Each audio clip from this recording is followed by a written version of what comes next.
전남 여수의 한 가정집 냉장고에서 아기 시신이 발견된 엽기적인 사건. 뉴스를 접한 모든 사람들을 충격에 빠뜨렸죠.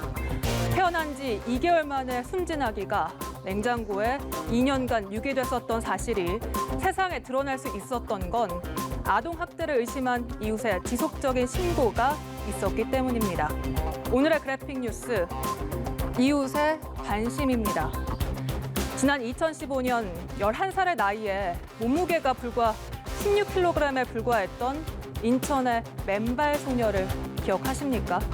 2년 동안 감금과 상습적인 학대를 당해오다가 2층에서 맨발로 가스배관을 타고 탈출해 인근 슈퍼마켓에서 빵을 훔쳐 먹다가 발견됐죠. 지난 6월 이와 닮은 꼴 사건은 또 있었습니다. 9살 소녀가 4층 높이의 건물 지붕을 타고 탈출했다가 인근 주민의 눈에 띄면서 학대 피해 사실이 드러난 건데요. 또 같은 달 천안에선 여행용 가방에 갇혀 숨진 아동 학대 사건도 있었죠. 그리고 또다시 전남 여수에서 냉장고 시신 유기, 아동 학대 사건이 터졌습니다. 이처럼 국내 아동 학대 피해 건수 끊이질 않고 있습니다. 이렇게 해마다 늘어서 지난 2015년 11,700여 건에서 지난해에는 3만 45건에 이르는 것으로 나타났습니다. 지난해 기준 학대 피해 아동은 3만여 명, 학대로 사망한 아동 숫자도 42명에 이르는 것으로 집계됐는데 그중 75%가 넘는 아동들이 부모로부터 학대를 당했습니다. 아동 학대, 멈출 수 있는 방법은 없는 걸까요?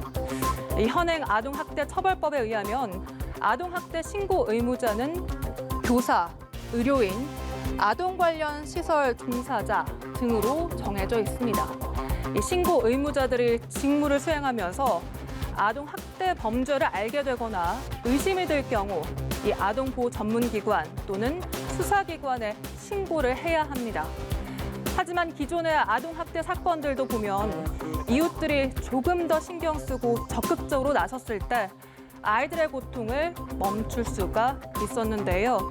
이번 여수 아동학대 사건 역시 이웃 주민들의 3차례 신고가 있었습니다. 잇따른 아동학대 사건을 계기로 제도 정비가 필요하다는 지적이 이어지면서 경찰과 보건복지부는 아동복지법의 개선 방안을 발표했는데요.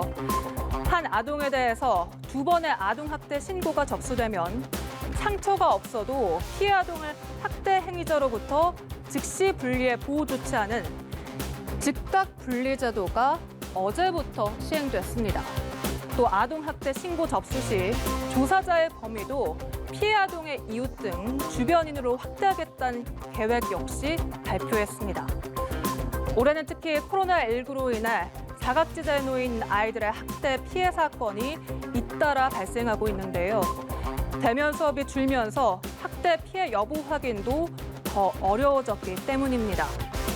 우리의 관심이 아이들을 살리고 보호할 수 있는 만큼 우리 모두가 신고 의무자라고 생각해야겠습니다. 지금까지 그래픽 뉴스였습니다.